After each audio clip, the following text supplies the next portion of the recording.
A very good morning. It's just past 9 this Tuesday morning and we're back again with Breakfast News. I'm Rukma and over the next 1 hour we'll be taking you through all the highlights of the Prime Minister's address to the nation yesterday as he made a number of far-reaching announcements as regards vaccination and extension of the Garib Kalyan Anna Yojana and many others besides. We'll be talking about all the various developments on the vaccination front. We will be talking with our reporter Tapas, who will be joining us on that. Other reporters on various other issues, the web review to know what's trending as far as news is concerned on the World Wide Web. Also news from sports, business and from across the globe. But first, here are the headlines. Prime Minister Narendra Modi announces Centre's decision to provide free vaccines to all Indian citizens above 18 years of age. Pradhan Mantri Garib Kalyan Anna Yojana extended till Deepavali. Vaccines for children and nasal vaccines under trial.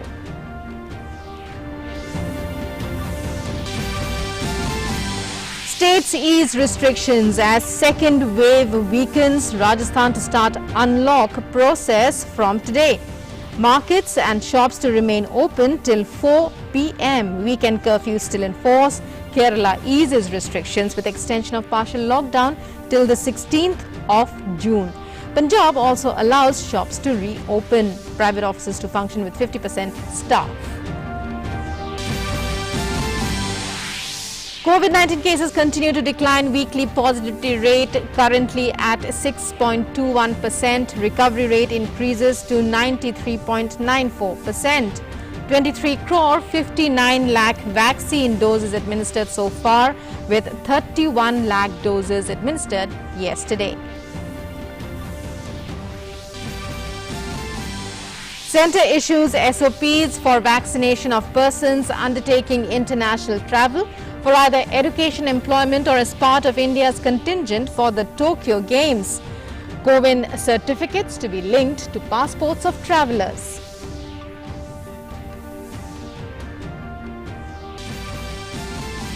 In French Open, 4th seed and last year's runner-up Sofia Kenin knocked out by Greece's Maria Sakkari in straight sets. In the men's singles, Djokovic survives major scare against teenager Lorenzo Musetti to reach 15th French Open quarterfinal. Nadal cruises swiftly into the quarters. In our top story, we talk about how Prime Minister Narendra Modi addressed the nation and made major announcements, saying that the Government of India will provide free vaccines to all Indian citizens above 18 years of age.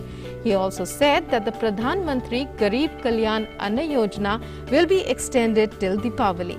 A report.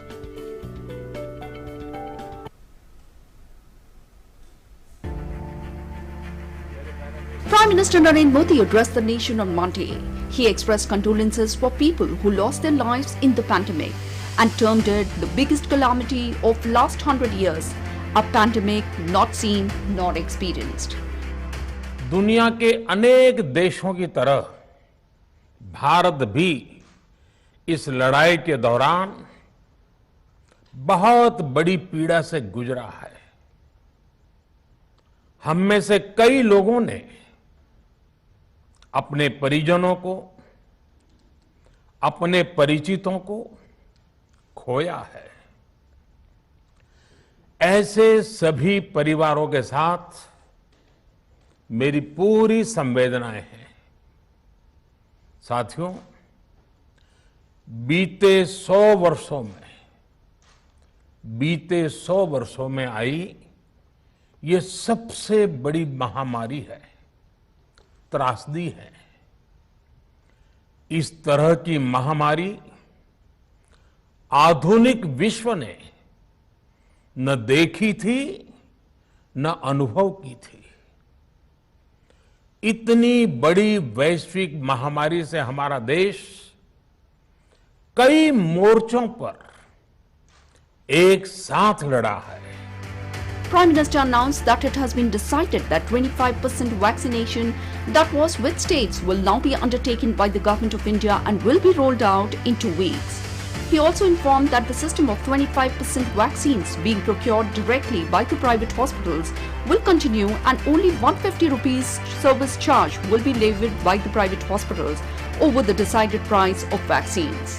राज्यों के पास vaccination से जुड़ा जो 25% काम था, उसकी जिम्मेदारी भी भारत सरकार उठाएगी। ये व्यवस्था आने वाले 2 सप्ताह में लागू की जाएगी। इन 2 सप्ताह में केंद्र और राज्य सरकारें मिलकर नई गाइडलाइंस के अनुसार आवश्यक तैयारी कर लेगी। संयोग है कि 2 सप्ताह बाद 21 जून को ही अंतर्राष्ट्रीय योग दिवस भी है। 21 जून सोमवार से देश के हर राज्य में 18 वर्ष से ऊपर की उम्र के सभी नागरिकों के लिए भारत सरकार राज्यों को मुफ्त वैक्सीन मुहैया कराएगी। In another major announcement, Prime Minister conveyed the decision of extension of Pradhan Mantri Garib Kalyan Anna Yojana till Deepavali.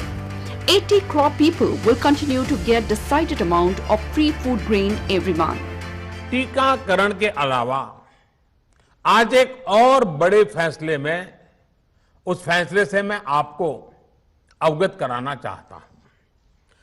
पिछले वर्ष जब कोरोना के कारण लॉकडाउन लगाना पड़ा था, तो प्रधानमंत्री गरीब कल्याण अन्न योजना के तहत 8 महीने तक 80 करोड़ से अधिक देशवासियों को मुफ्त राशन की व्यवस्था हमारे देश ने की थी। इस वर्ष भी दूसरी वेव के कारण मई और जून के लिए भी इस योजना का विस्तार किया गया था। आज सरकार ने फैसला लिया है कि प्रधानमंत्री गरीब कल्याण अन्न योजना को अब दीपावली तक आगे बढ़ाया जाएगा। महामारी के इस समय में सरकार गरीब की हर जरूरत के साथ उसका साथी बनकर खड़ी है। Recalling the unprecedented rise in demand for medical oxygen during the second wave, Prime Minister said that the challenge was met at the war footing.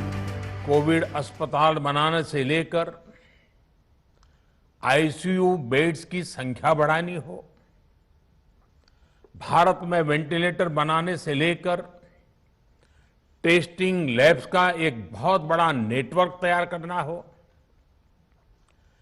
Covid से लड़ने के लिए बीते 1.25 साल में ही देश में एक नया हेल्थ इंफ्रास्ट्रक्चर तैयार किया गया है। भारत के इतिहास में कभी भी इतनी मात्रा में मेडिकल ऑक्सीजन की जरूरत कभी भी महसूस नहीं की गई। इस जरूरत को पूरा करने के लिए युद्ध स्तर पर काम किया गया। सरकार के सभी तंत्र लगे।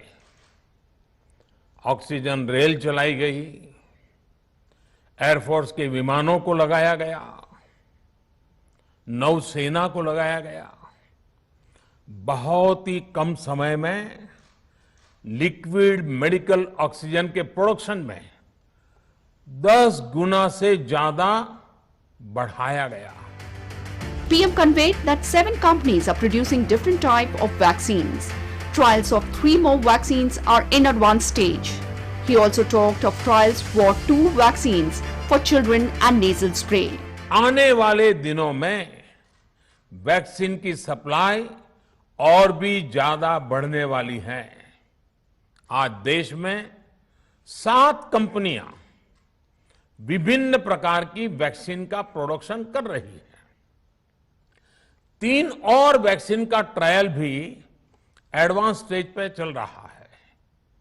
वैक्सीन की उपलब्धता बढ़ाने के लिए दूसरे देशों की कंपनियों से भी वैक्सीन खरीदने की प्रक्रिया को तेज किया गया है। The Prime Minister warned against the people who are spreading rumors against vaccination. He said such people are playing with the lives of people and there's a need to stay vigilant against them. Prime Minister also said India warded off all apprehensions through clean intentions, clear policy and constant hard work. With Bureau Reports, DD India.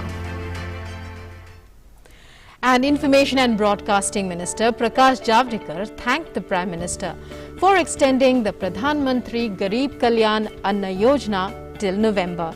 He further said that 80 crore people will continue to get free food grain every month, which means that no one will sleep on an empty stomach in any part of the country. प्रधानमंत्री नरेंद्र मोदी जी ने आज देश को आश्वस्त किया कि 18 साल के ऊपर के लोगों को भी सरकार मुफ्त वैक्सीन देगी राज्यों को और राज्यों के द्वारा उनको दी जाएगी। कोई भूखा न सोए, इसके लिए 80 करोड़ गरीबों को पहले फेज में 8 महीने मुफ्त राशन दिया था। अब इस बार 6 महीने मुफ्त राशन दे रहे हैं और 8 महीने में हर महीने के 5 किलो के हिसाब से 40 किलो अनाज मुफ्त मिला था। अब 5 किलो के दर से 6 महीने का 30 किलो अनाज लोगों को मुफ्त मिलेगा। And from union ministers to chief ministers of states, all have extended a welcome to the PM's decision on vaccination for all and extension of the Pradhan Mantri Garib Kalyan Anna Yojana till November.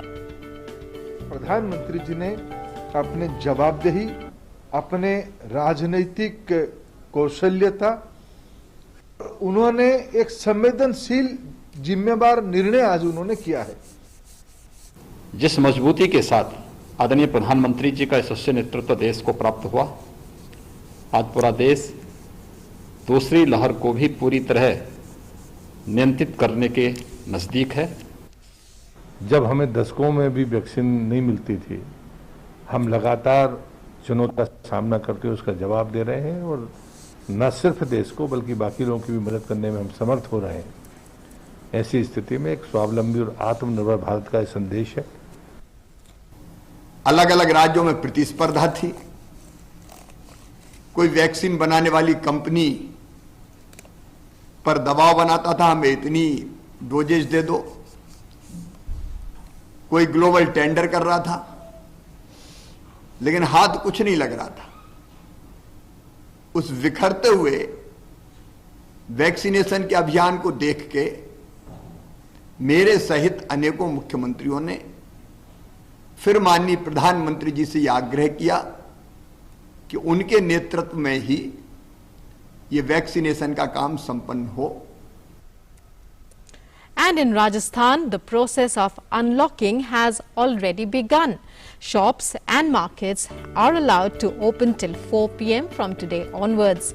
Air-conditioned malls will, however, remain closed. No wedding ceremonies will be permitted in the state till the 30th of June. Night curfew from 5 p.m. to 5 a.m. every day will remain in place, and all kinds of social, political, sports and entertainment as well as cultural and religious gatherings are banned for now. The Punjab government has extended the coronavirus restrictions till the 15th of June with certain relaxations. Shops will be allowed to open till 6 p.m. and private offices are also allowed to function at 50% strength. However, night curfew will remain in force from 7 p.m. to 6 a.m. on weekdays, but the regular curfew will continue on Sundays. The state government had earlier extended COVID curves till the 10th of June. The Punjab government has already announced measures for the gradual reopening of various activities in the state as the number of active COVID-19 cases continues to decline. Madhya Pradesh government has further extended the ban on movement of passenger buses to and from Maharashtra, Chhattisgarh, Uttar Pradesh and Rajasthan till the 15th of June in a bid to curb the spread of COVID. The order to extend the ban, which was to end on Monday, was issued by Additional Transport Commissioner Arvind Saxena. The ban also covers vehicles that have all India tourist permits. In Kerala, lockdown has been extended till the 16th of June. The state government has also announced complete lockdown on June 12th and 13th. Stores selling essential commodities, raw materials for industries including packaging, construction materials and banks will continue to function as per earlier orders. Previously, the state government had extended the lockdown till the 9th of June. In Puducherry, meanwhile, the lockdown has also been extended till the 14th of June. The Union Territory has already been under a curfew from 10 p.m. till 5 a.m. every day. Meanwhile, shops of all categories, including liquor, are allowed to operate between 9 a.m. and 5 p.m. from Tuesday. Meanwhile, Class 12 board exams have been cancelled in the Union Territory in view of the prevailing COVID situation. The Puducherry State Executive Committee extended the lockdown by easing certain restrictions under the Disaster Management Act 2005 as the Union Territory saw a steep fall in the number of new coronavirus cases. The centre has issued SOPs for vaccination of persons undertaking international travel for educational purposes, employment opportunities or as part of India's contingent for the Tokyo Olympics 2021. In a constant endeavour to streamline the vaccination process, the Union Health Ministry has written to states and union territories to facilitate vaccination of such persons who are undertaking international travel. The ministry has issued SOPs in this regard which have been conveyed to states and union territories. Further, states and union territories have been advised to immediately implement the SOPs for persons travelling overseas. Vaccination can also be availed through passport, which is one of the permissible ID documents as per the current guidelines.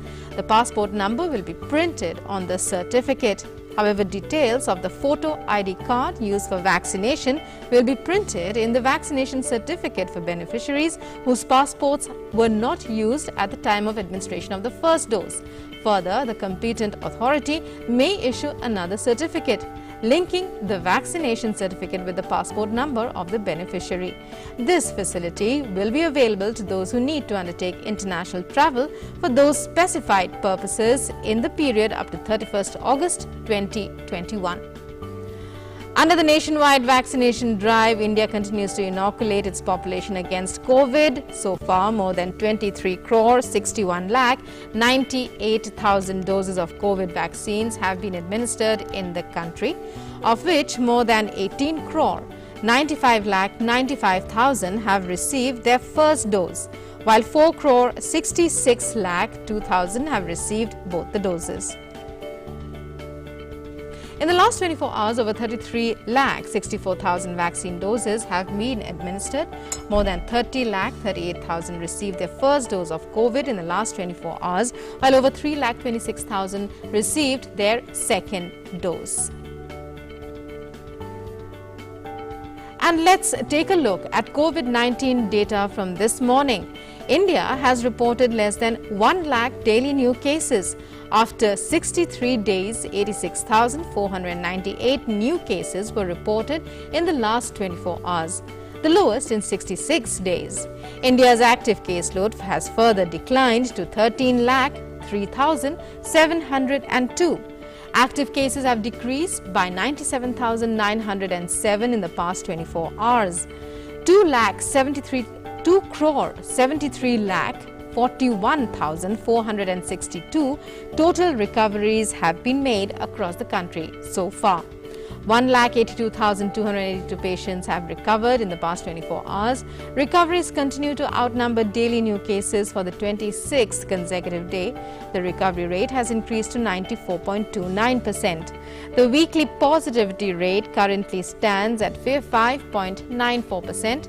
The daily positivity rate stands at 4.62%, less than 10% for 15 consecutive days. Testing capacity has substantially been ramped up. 36.8 crore tests of a total conducted, 23 crore 61 lakh vaccine doses administered so far under nationwide vaccination drive. And joining us now is our correspondent Tapas Bhattacharya to take us through all the latest developments on the COVID front in the country. Tapas, a very good morning to you. The Prime Minister's address, let's begin with that. putting into perspective all the major takeaways of the crisis that the country has just emerged from. Many of his announcements a huge source of relief for various sections. For example, providing free vaccines for all Indian citizens above 18. What does it mean in a sense that already free vaccines are being given? What does it mean in terms of expanding the reach, in terms of expanding operations?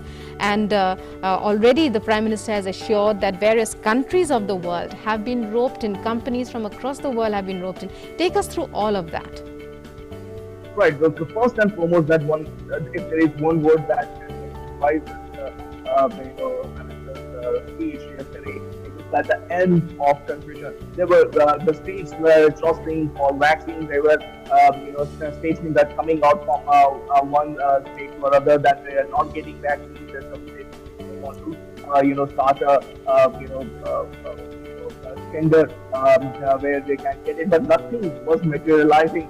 And just to put it in perspective, when the 16th of January, when the first phase of vaccination started for the frontline workers and the 60+ population, what we could see is that there was clarity in how it should be done. And till second phase, till 45+ population, when the government allowed them, there was a smoothness about how the vaccination program was going. And when it was given to state, there was confusion galore at many of places, and just to end all that and all the statement that was emanating from different sections, the Prime Minister spoke about the fact that it is imperative that everybody get vaccinated and no confusion should be done, and that's how the 75% of the vaccines that will be done directly by center. The Prime Minister has also said that they will, the state will not have to pay a single penny,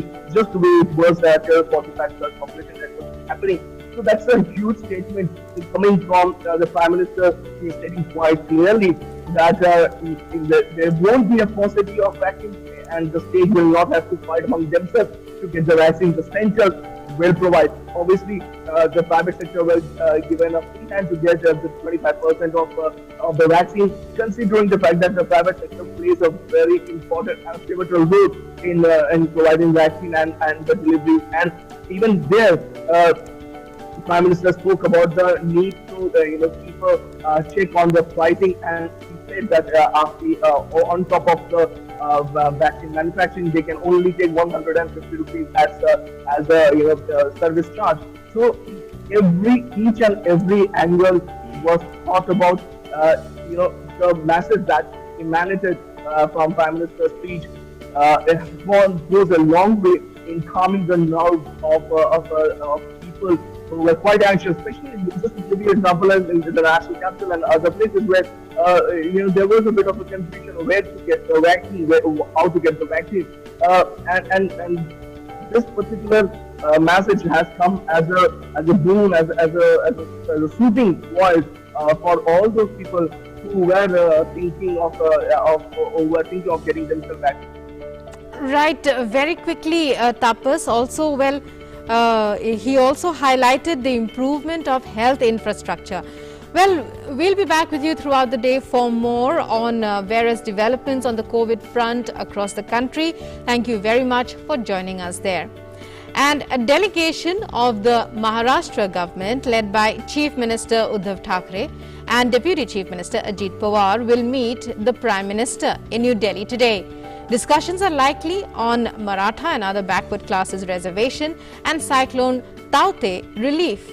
NCP Chief Sharad Pawar met Uddhav Thackeray last evening to talk about many issues, including Maratha reservation. Apart from the Chief Minister of Maharashtra, Deputy Chief Minister Ajit Pawar and Maratha Reservation Subcommittee President Ashok Chavan will also be present in the meeting with the Prime Minister.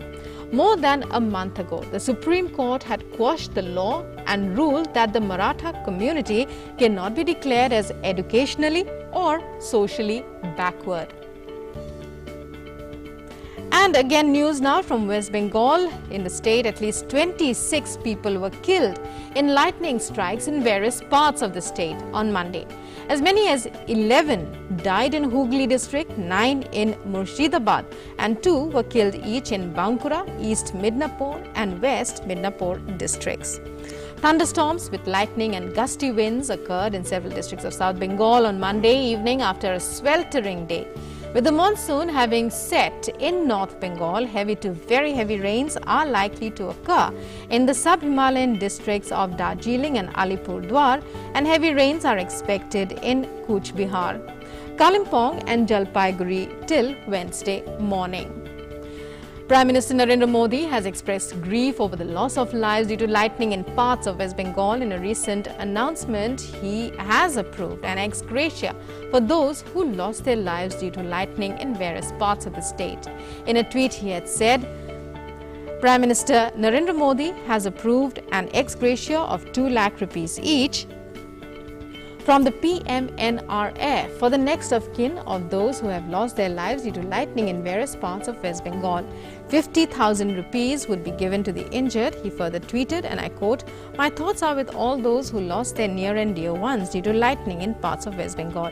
May the injured recover at the earliest." Followed by this, the Prime Minister also expressed grief over the loss of lives in the Pune factory fire incident. In a tweet, he said, pained by the loss of lives due to a fire at a factory in Pune in Maharashtra, condolences to the bereaved families. The Prime Minister also announced an ex gratia for the next of kin of those who lost their lives in Pune's fire incident. His tweet read, announcing an ex gratia of 2 lakh rupees each from the PMNRF for the next of kin of those who have lost their lives due to a fire at an industrial unit in Pune in Maharashtra. 50,000 rupees will be provided to those injured.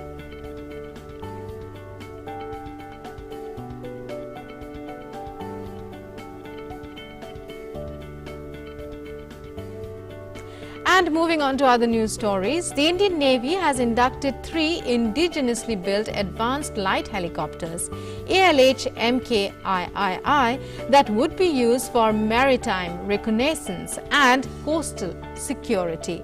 The Indian Navy's helicopters are fitted with modern surveillance radar and electro-optical equipment, which enable them to undertake the role of maritime reconnaissance in addition to providing long-range search and rescue, both by day and night.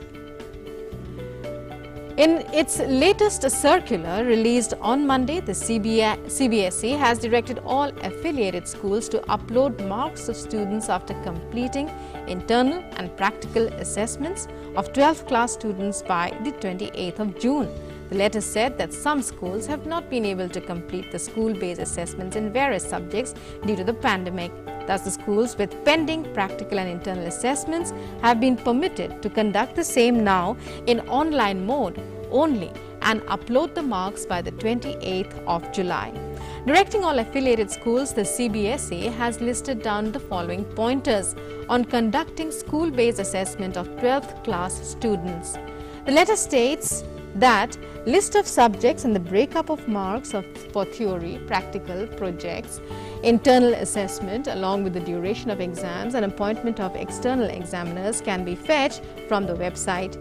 In subjects where external examiner has not been appointed, the concerned school teacher of the subject will conduct the internal assessment based on the instructions given in the curriculum in an online mode.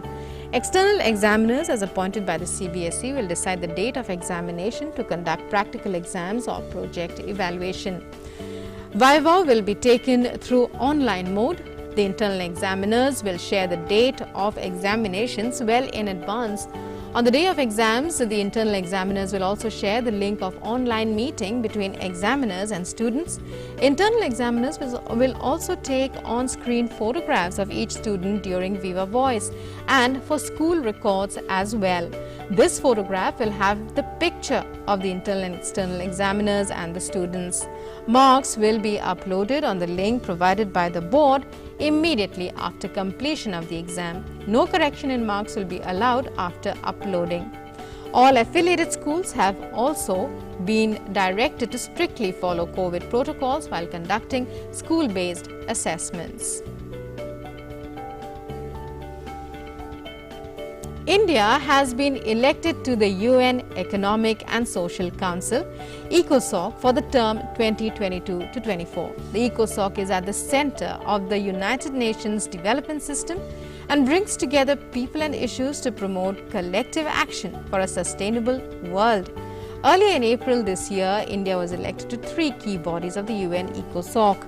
These bodies are the Commission on Crime Prevention and Criminal Justice, Executive Board of UN Women and Executive Board of the World Food Programme. Ambassador of India to UN, T.S. Tirumurthy, has thanked all member states of the United Nations for their vote of confidence in India for Economic and Social Council.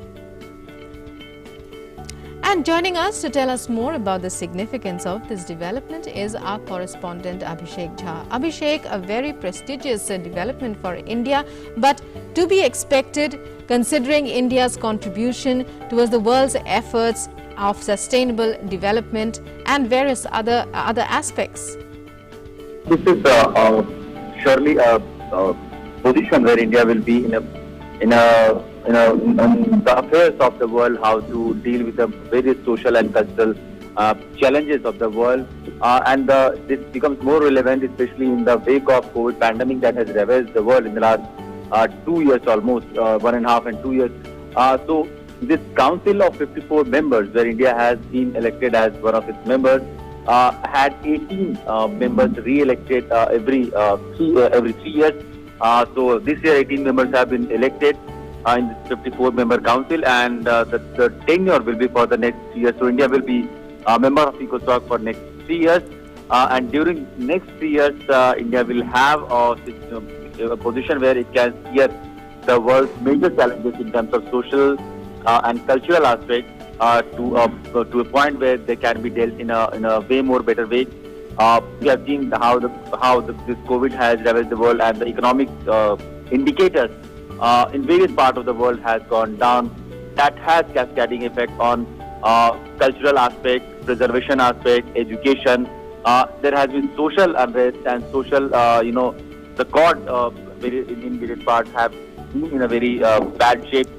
So how to deal with all social issues, how to bring more children back to schools, how to ensure that better employment opportunities are created, how to also ensure that all the cultural aspects, because we have seen so much of the service industry has been impacted, that has created a lot of void in this whole cultural aspect of the world.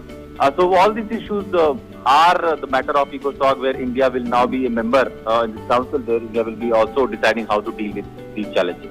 Right, as a member of ECOSOC, what would we say that India's role would be, considering that there are so many issues and many countries are looking at India's role as a leader in on this side of the earth, on this side of the globe, in terms of working towards fighting climate change and other areas of sustainable development and maintaining the peace and balance in the region? So, Rupa, India has been one of the staunch advocates of equitable world, and we have seen how this North-South dialogue has happened, and now this South-South dialogue is also is something that we talk about. India has been a strong contributor to all this South-South dialogue, South-South development cooperation thing also. So many countries, India have extended its own expertise and its own technology to deal with their day-to-day affair in social, educational, more scientific approaches. So with India being a larger member of also advocating this climate change initiative, how to deal with this climate change issues, India has been a signatory of Paris Accord. India has also been able to garner enough support for International Solar Alliance, which India has founded jointly with France. So many countries have come under this umbrella. So India has been clearly in the leading position of how the world should be dealing with these upcoming climate challenges and what all we need to do to counter those adverse effects. In this position, India will have more say how to bring more countries under this whole climate change situation, where people can talk about how smaller countries which do not have enough means or resources or technology to deal with the upcoming crisis, like increasing sea level, which has threatened the existence of many island nations. But these small island nations cannot vouch for their own security and their own own existence. So countries like India will be in a position where they can voice concerns of other countries also, that how climate change are actually impacting their existential crisis. And in this situation, it will be quite a leadership position where India can perform its duties and obligation, and of course the friendship that India has had with so many small island nations, and India can voice their concerns to the global organizations and the global platform also. Right, Abhishek. Well, thank you very much for putting that development into perspective. Well, we'll be back with you throughout the day for more. Meanwhile, it's time now in the bulletin to take a look at all that's happening across the world in our next segment, Across the Globe.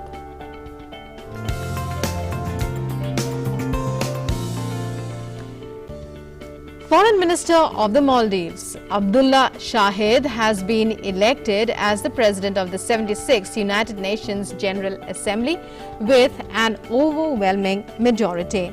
This is a post held on an annual basis, rotated amongst various regional groupings. The 76th session 2021-22 is the turn of the Asia-Pacific group. This is the first time that the Maldives will be occupying the office of the PGA.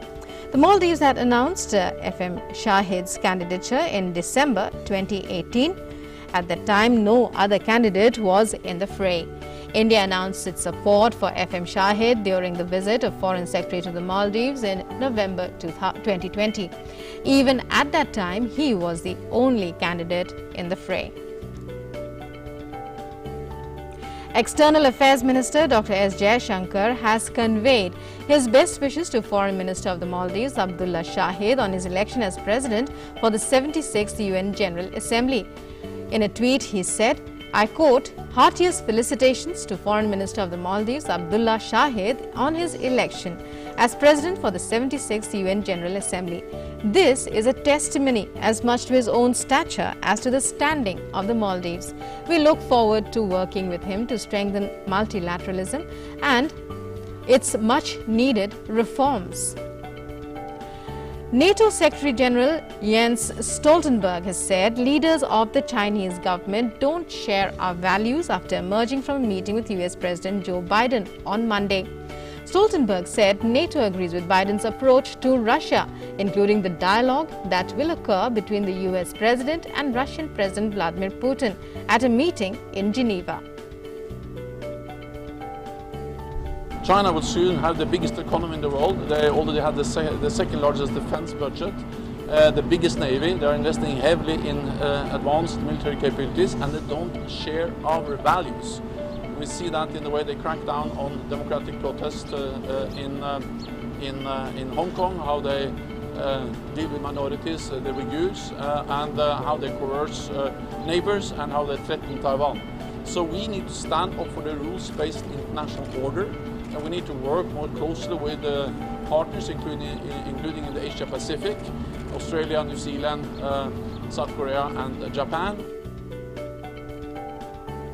US investigators have said that they have recovered some $2.3 million worth of cryptocurrency ransomware paid by Colonial Pipeline Company in a crackdown on hackers who launched the most disruptive US cyber attack on record.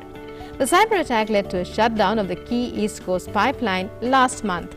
Deputy Attorney General Lisa Monaco said that investigators seized 63.7 bitcoins, now valued at about $2.3 million, paid by Colonial after last month's hack of its systems that led to massive shortages at US East Coast gas stations. US Vice President Kamala Harris had robust talks with Guatemalan President Alejandro Yamatei on fighting corruption to deter immigration from Central America. Harris bluntly warned migrants to not come to the United States. She said that the US will continue to enforce laws and secure its borders, and she also said a US anti-corruption task force would work with local prosecutors to punish corrupt actors in the region. Meanwhile, the Biden administration also unveiled details of another task force of prosecutors to combat human smuggling into Central America and Mexico. Russian prison officials moved jailed Kremlin critic Alexei Navalny to the original penal colony where he was sentenced to serve on Monday following his recovery from a hunger strike. The Russian opposition leader has been on a hunger strike for 23 days, beginning in late March. He demanded access to better medical care in prison. Navalny was jailed for 2.5 years in February on old embezzlement charges and was detained on his return to Russia in January. Meanwhile, Russian opposition politician Dmitry Gudkov has said that his decision to leave Russia was a temporary and tactical retreat as he could no longer practice politics effectively due to unprecedented pressure from authorities. The Kremlin said that legal cases against Gudkov and other opposition figures ahead of this year's parliamentary election are not connected to politics. Israel's legislature is all set to vote on approving a new government poised to unseat Prime Minister Benjamin Netanyahu within a week. In a formal announcement to Parliament, the Knesset's Speaker Yariv Levin said that President has been informed a coalition agreed between left-wing, rightist, centrist and Arab parties. He also said that under a time frame set by law, a vote to approve it would be held by June 14th. Israel will head to its 5th elections in less than 2 years if the Lapid-Bennett government fails to secure a majority in Parliament after an inconclusive ballot on March 23rd, capped by their coalition agreement. A Sri Lankan court told the country's government that it had no jurisdiction to make a ruling against 15 suspects in a case involving a sunken cargo ship. The court also said the case needs to be taken to a higher court as authorities continue to monitor the vessel for an oil spill. The Centre for Environmental Justice in Sri Lanka has filed a public interest lawsuit against the 15 suspects and the Singaporean company owning the vessel, Express Pearl, to claim damages for the environmental devastation. The vessel carrying tons of nitric acid and other chemicals and cosmetics was anchored off Sri Lanka's west coast when it caught fire and sank. Meanwhile, fishing has been banned within a 50-mile radius of the wreck as further investigations are underway. Burkina Faso's Prime Minister Christophe Joseph Marie David visited a village where at least 132 people were killed in the worst terrorist encounter in recent years.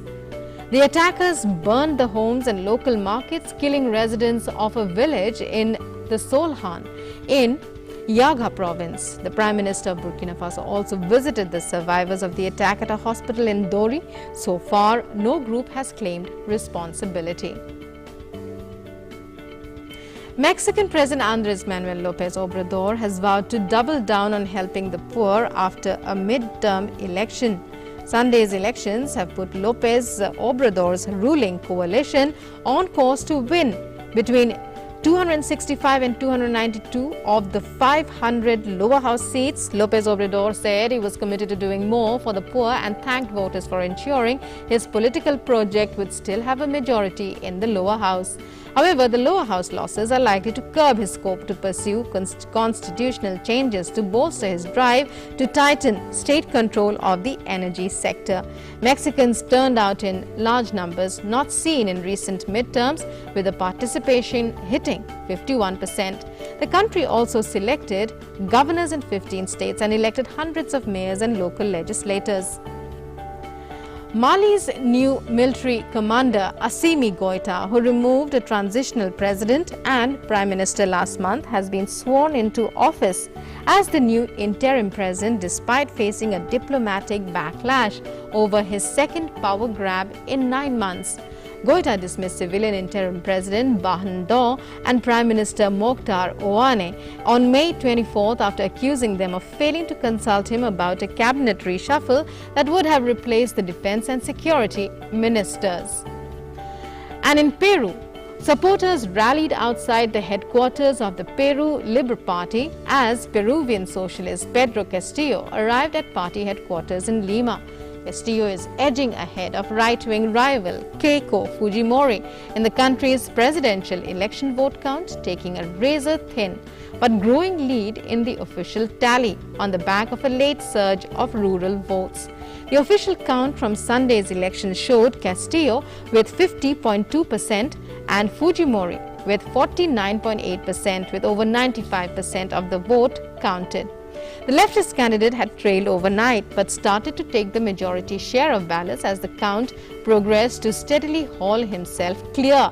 The vote underscored a sharp divide between the capital city Lima and the nation's rural hinterland that has propelled Castillo's unexpected rise. And let's now take a look at COVID updates from across the globe.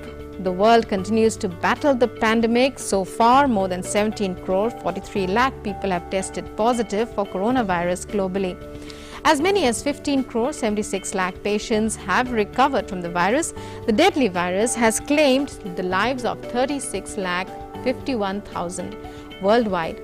The United States continues to register the maximum number of cases, with more than 3 crore 42 lakh people testing positive in the country, while the deaths so far due to the virus there have surged past 6 lakh 12,000.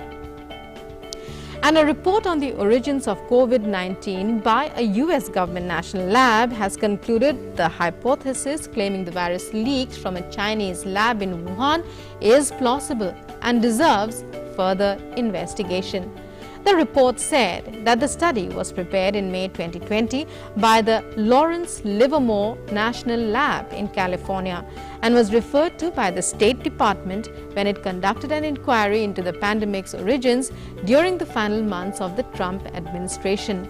Lawrence Livermore's assessment drew on genomic analysis of the COVID virus. President Joe Biden said last month he had ordered aides to find answers to the origin of the virus. The World Health Organization has urged vaccine manufacturers across the world to donate half of their COVID-19 doses to the COVAX program, which is the global initiative providing access to vaccines for poorer nations. The WHO Director General has underlined that the COVID pandemic inequality has created a two-track pandemic, protecting Western countries and exposing poorer nations the most. 6 months since the first vaccines were administered, high-income countries have administered almost 44% of the world's doses. Low-income countries have administered just 0.4%. The most frustrating thing about this statistic is that it hasn't changed in months. Inequitable vaccination is a threat to all nations, not just those with the fewest vaccines. And Union Environment Minister Prakash Javadekar will launch a 2-month-long awareness campaign on the topic of plastic waste management and elimination of identified single-use plastic items on World Oceans Day today. In a tweet, the Union Minister said, and I quote, "Plastic litter has adverse impacts on not only terrestrial but aquatic ecosystems also."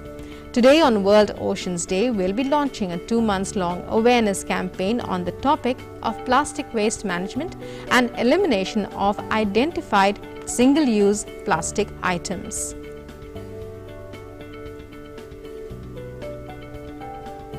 And now for some sports news in our segment Sports Track.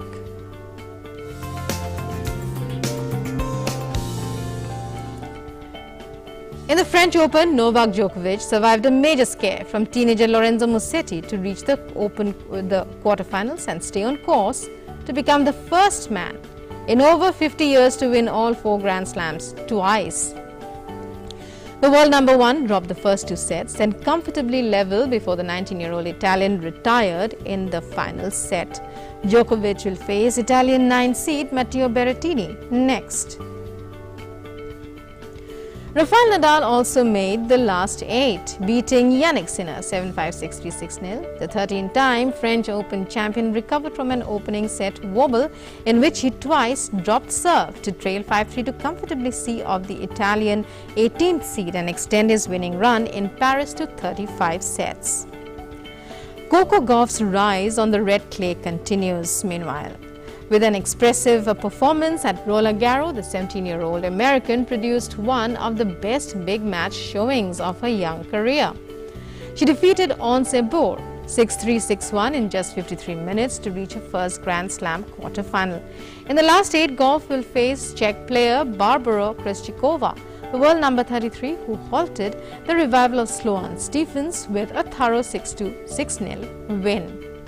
In another women's singles match, American Sofia Kenin lost in the 4th round to Maria Sakkari of Greece 6-1, 6-3. Kenin was the runner-up at Roland Garros last October and was seeking her second major title. Sakkari, seeded 17th, advanced to her first career Grand Slam quarterfinal and earned her 6th win against the top 20 player this year. Kenin lost serves 6 times and had 32 unforced errors to 15 for the steady Sakkari. And India's campaign in the French Open came to an end as Rohan Bopanna and his Croatian partner Franco Skugor lost their men's doubles quarter-final in Paris. The 41-year-old Bopanna and Skugors went down 5-7, 3-6 to the Spanish duo of Pablo Andujar and Pedro Martinez in a match that lasted 1 hour and 17 minutes. The unseeded Indo-Croat pairing had received a walkover in the pre-quarters. And India defeated Bangladesh 2-0 in the FIFA World Cup qualifier thanks to goals from skipper Sunil Chhetri at the Jassim bin Hamad Stadium in Doha. After a goalless first half, Chhetri struck in the 79th minute and stoppage time to give India the crucial 3 points. India are already out of contention for a berth in next year's World Cup, but remain in the reckoning for a place in the AFC 2023 Asia Cup. Igor Stimach's men now have 6 points from 7 matches in Group E and have jumped to 3rd place ahead of Afghanistan. It was also India's first World Cup qualifiers win in 6 years. India moved to 6 points from 7 matches, while Bangladesh are at 2 points, 7 matches. India next play Afghanistan in their last Group League match on June 15th. The Indian women's archery team, led by former world number 1 Deepika Kumari, reached Paris on Monday to compete in the final Olympic qualification event on the 20th of June. The women's trio, also featuring Ankita Bhakat and Komalika Bari, will have to finish in the top 3 to make the last available berth for the Tokyo Olympics, which opens on the 23rd of July. While the men's team has secured the Olympic berth during the 2019 World Championships, India so far has an individual quota among women, achieved by Deepika at the Continental Qualifiers in Bangkok 2 years ago. Let's take a look now at today's weather forecast and weather report. The northern limit of the monsoon. The satellite picture shows the northern limit of the monsoon continuing to pass through various latitudes in longitude 70 degrees east, Alibag, Pune, Medak, Nalgonda, Rentachintala, Sriharikota latitudes, and moving onwards. So heavy monsoon rains being seen across the northeast. A low pressure area is likely to form over North Bay of Bengal and neighborhood around 11 June 2021. Under its influence, southwest monsoon is likely to advance to most parts of Odisha, West Bengal and Jharkhand and parts of Bihar during subsequent 2 days. Under the influence of likely formation of low pressure over North Bay of Bengal and neighborhood, fairly widespread to widespread rainfall activity very likely over most parts of East India and adjoining Central India from 10th June onwards. Isolated heavy to very heavy rains very likely over Odisha during 8th to 11th, over Gangetic, West Bengal on 10th and 11th, over Jharkhand on 11th and over East Madhya Pradesh, Vidarbha, Chhattisgarh on 10th and 11th. Isolated extremely heavy falls also likely over Odisha on 11th June. Enhanced rainfall activity likely along the west coast including Maharashtra from 11th June onwards due to strengthening of southwesterly winds and other favorable Met conditions.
Well, that brings us to the end of this edition of Breakfast News. We'd like to remind our viewers once again that as we enter day 2 of the easing of restrictions by authorities, it doesn't mean that we lower our guard. Even as cases continue to decline and the vaccination process continues to progress at a rapid rate, we must not forget the golden rules of always wearing a mask, always maintaining social distance and hand hygiene. Meanwhile, stay home as much as possible to stay safe. And as we go, as always, we leave you with visuals of an exhibition in London, where a selection of gowns worn by members of Britain's royal family are on display. What caught the attention of many is the voluminous ivory dress that Princess Diana wore for her wedding with Prince Charles in 1981. Take a look at these splendid visuals. Namaskar.